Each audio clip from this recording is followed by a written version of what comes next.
ल good morning साथीहरू। आज चाहिँ हाम्रो बिहानीको समय चाहिँ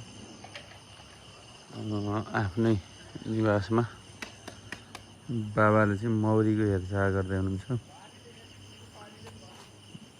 म भन्दा पनि बाबालाई मौरी हुनु पर्यो कि म त त्यस्तै हो। मौरी चाहिँ रिङ्न पर्यो। बाबाको उद्देश्य नै त्यही, म पारोस् नपारोस् मौरी घरबाट उड्न पर्यो, हिँड्न पर्यो मजाले भन्नुहुन्छ। ठिकै छ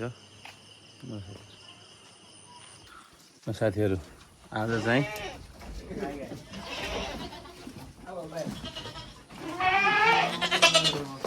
बोके पनि सम्हाल्न नसकिने छ।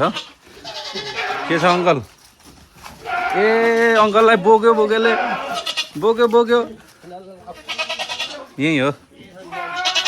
ल हामी चाहिँ अब यता छौँ साथीहरू। त्यसपछि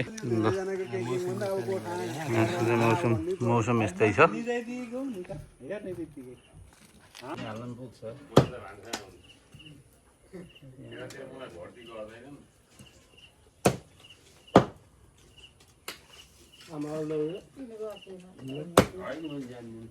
एकबार जोख्न पठाएका सबै मिलाइदिएर मैले देखेको केही फरक नभन्दा 12 किलो भयो, कति 16 किलो